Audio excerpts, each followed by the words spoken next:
Assalamualaikum warahmatullahi wabarakatuh. Kami dari kelompok 2. Mata kuliah hukum pidana, materi yang telah disampaikan oleh Ibu Profesor Dr. Hajah Heni Nuraini SHMH dan asisten dosennya Bapak Dr. M. Rendi Aridayandi SHMH. Sebelum masuk ke pembahasan, kami akan memperkenalkan diri terlebih dahulu. Perkenalkan, nama saya Rita Sari sebagai moderator. Adapun pemateri yaitu Rudi Reynal Sulaiman, Ihdan Rohol Ikhwan, Bima Ramadian Putra, Irwan Junaedi, M. Luki Aryansyah, Yani Yuliani, Edward Delpan, Lingga Ratna, dan Ramdan Japar Sidik. Adapun editor yaitu Almalia Lestari dan Aprilia Nurhaliza. Selanjutnya, pembahasan mengenai bab 5 yaitu sifat melawan hukum, wederrechtelijk atau onrechtmatig. Mari kita simak penjelasan dari kelompok 2. 1. Merupakan unsur objektif dari TP karena merupakan penilaian terhadap perbuatan dan bukan pada pelaku. 2. Suatu perbuatan dikatakan melawan hukum apabila perbuatan tersebut masuk dalam rumusan delik sebagaimana dirumuskan dalam undang-undang. 3. Perbuatan yang memenuhi rumusan dalam undang-undang tersebut tidak selalu bersifat melawan hukum, sebab mungkin ada hal yang dapat menghilangkan sifat melawan hukum perbuatan tersebut. Terdapat contoh tindakan melawan hukum. Contoh yang pertama yaitu di negeri Belanda dalam Arus Hograd pada 20 Februari 1933 di kota Huizen mengenai dokter hewan. Contoh yang kedua yaitu ada di Indonesia pada putusan Muri pada bulan Januari tahun 1966 pada kasus Markus Effendi. Sifat melawan hukum terdiri dari melawan hukum formil, melawan hukum material. Melawan hukum formil. Melawan hukum formil, perbuatan itu bersifat melawan hukum apabila dirumuskan sebagai TP dalam undang-undang dan diberikan sanksi. Sifat melawan hukum dapat hapus apabila diatur berdasarkan undang-undang. Jadi, melawan hukum sama dengan bertentangan dengan undang-undang tertulis. 2. Melawan hukum material. Hukum material dibagi menjadi 3 bagian. 1. Bukan hanya berdasarkan undang-undang tertulis saja, tetapi juga berdasarkan asas-asas hukum yang tidak tertulis atau living law. 2. Sifat melawan hukum dapat dihapus berdasarkan undang-undang dan aturan atau hukum yang tidak tertulis. 3. Jadi melawan hukum sama dengan bertentangan dengan undang-undang atau hukum tertulis dan hukum tidak tertulis atau kebiasaan. Sifat melawan hukum material dibagi menjadi 3. Yang pertama, dalam fungsi negatif, mengakui kemungkinan adanya hal-hal yang ada di luar undang-undang untuk menghapuskan sifat melawan hukumnya perbuatan yang memenuhi rumusan undang-undang. Yang kedua, dalam fungsi positif, menganggap suatu perbuatan tetap sebagai tindak pidana walaupun tidak nyata diancam dengan pidana dalam undang-undang. Jadi, mengakui adanya hukum tidak tertulis sebagai sumber hukum positif.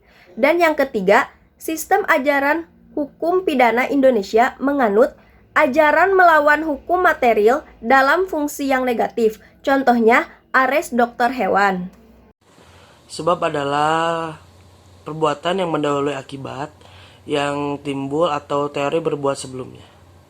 Contohnya penjaga wesel atau rel kereta api yang menyebabkan kecelakaan kereta api karena tidak memindahkan wesel ketika kereta lewat. Menurut teori ini, yang menjadi sebab adalah apa yang dilakukan oleh penjaga atau petugas wesel tersebut.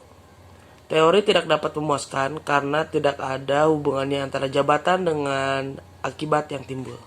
Baik rekan-rekan sekalian, kita lanjutkan terkait dengan pembahasan sebab dalam sebuah perbuatan hukum. Seseorang yang tidak berbuat dapat disebut sebab dari suatu akibat apabila pelaku mempunyai kewajiban hukum untuk melakukan suatu perbuatan. Dalam hal ini, dalam kalimat ini, perlu kita cermati dan perlu kita garis bawahi bahwasannya yang menjadi sebab itu tidak harus dan juga tidak selalu melakukan sebuah perbuatan, tetapi dengan tidak melakukan sebuah perbuatan pun itu dapat dikategorikan sebagai sebab yang menimbulkan sebuah akibat daripada pelanggaran. Nah, maka dari itu ketika kita tidak melakukan sesuatu namun kita mempunyai kewajiban untuk melakukan hal tersebut, itu juga dapat dikategorikan sebagai sebab dari sebuah perbuatan. Nah, maka dari itu tidak selalu sebab itu harus dalam berbentuk perlakuan atau berbentuk tindakan. Dengan tidak melakukan pun itu dapat dikatakan sebab jika kita yang tidak melakukan hal tersebut mempunyai kewajiban untuk melakukannya. Kemudian rekan-rekan sekalian, kewajiban hukum tersebut merupakan suatu norma yang hidup di dalam masyarakat, tertulis atau tidak tertulis. Digaris bawahi lagi, jika ada aturan terkait dengan kita harus melakukan sesuatu tapi kita tidak melakukan sesuatu, baik itu hukumnya secara tertulis maupun tidak tertulis, baik itu hukum positif ataupun living law dan lain sebagainya, itu dapat dikategorikan sebagai sebab daripada perbuatan hukum. Kemudian rekan-rekan sekalian, kesimpulannya, menurut teori adekuat ini, suatu syarat dari akibat adalah suatu keadaan konkret yang dapat mempunyai kadar atau nilai dari sesuatu yang terjadinya sebab. Nah, jadi menurut teori adekuat tersebut yang telah saya jelaskan, sebuah sebab dari sebuah perbuatan tidak selalu dalam berbentuk tindakan, dalam berbentuk action, tapi dengan kita berdiam pun, dengan kita tidak melakukan sesuatu pun, kita dapat dikategorikan sebagai sebab daripada suatu perbuatan jika memang kewajiban kita adalah melakukan sesuatu tapi kita tidak melakukannya. Apakah sifat melawan hukum harus dibuktikan? Apabila dicantumkan dalam rumusan TP secara tegas, maka unsur melawan hukum harus dibuktikan. Apabila tidak dicantumkan secara tegas dalam rumusan undang-undang, maka ada dua pendapat, yaitu satu, dalam fungsi yang positif harus dibuktikan karena mempunyai unsur konstitutif. Mempunyai unsur konstitutif ada TP apabila perbuatan yang bersifat melawan hukum. Dua, dalam fungsi yang negatif yang tidak perlu dibuktikan. Baik rekan-rekan sekalian, pada kesempatan kali ini saya akan menjelaskan terkait dengan rumusan sifat melawan hukum di dalam undang-undang. Nah, latar belakang diadakannya rumusan sifat melawan hukum di dalam undang-undang, baik itu di dalam KUHP maupun perundang-undangan lainnya, yakni adanya kekhawatiran bahwasannya orang-orang yang sebagai subjek hukum atau manusia sebagai subjek hukum, baik itu manusia maupun lembaga atau badan hukum, itu melakukan sebuah perbuatan yang bertolak belakang atau bertentangan dengan hukum. Maka dari itu, adanya kekhawatiran tersebut menjadikan di dalam kitab undang-undang hukum pidana dan juga undang-undang lainnya ada hal-hal yang mengatur terkait dengan sifat melawan hukum. Nah, seperti contohnya sifat melawan hukum yang ada di dalam pasal 167, 168, 335 ayat 1 dan juga 552 Kitab Undang-Undang Hukum Pidana. Nah, dicontohkan dalam pasal 335 Kitab Undang-Undang Hukum Pidana terkait dengan pasal sifat melawan hukum, yakni contoh bunyinya, barang siapa secara melawan hukum memaksa orang lain supaya melakukan atau tidak melakukan atau membiarkan sesuatu dengan memakai kekerasan, sesuatu perbuatan lain maupun perlakuan yang tidak menyenangkan atau dengan memakai ancaman kekerasan, sesuatu perbuatan lain maupun perlakuan yang tak menyenangkan baik terhadap orang itu sendiri maupun orang lain, ini di garis bawahi bahwasannya barang siapa yang secara melawan hukum memaksa orang lain, artinya di dalam hukum ditetapkan bahwasannya memaksa orang lain itu adalah perbuatan atau sifat yang dilarang ataupun yang tidak diperkenankan. Nah, dengan adanya pemaksaan terhadap kepada orang untuk melakukan sesuatu atau tidak berbuat sesuatu, itu dikategorikan sebagai sifat melawan hukum.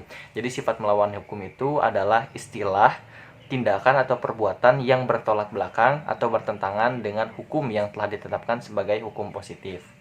Kesimpulan 1. Sifat melawan hukum dapat dihapus dengan adanya alasan pembenaran. Kedua, sifat melawan hukum formil, alasan pembenaran hanya dapat diambil berdasarkan hukum tertulis. Ketiga, menurut sifat melawan hukum material, alasan pembenaran dapat diambil dari hukum tidak tertulis. Kesimpulan. Yang keempat, ajaran melawan hukum formil sudah tidak dianut lagi sejak tahun 1963. Yang kelima, menentukan adanya alasan pembenaran di luar undang-undang atau UU adalah hakim apabila yang kesatu, terjadi pertentangan antara hukum tertulis dan hukum tidak tertulis. Yang kedua, hukum tidak tertulis tersebut harus dipandang dan benar oleh seluruh masyarakat umum. Yang ketiga, rasa keadilan harus bersifat umum. Sekian dari kelompok 2, kurang lebihnya mohon dimaafkan. Terima kasih. Wassalamualaikum warahmatullahi wabarakatuh.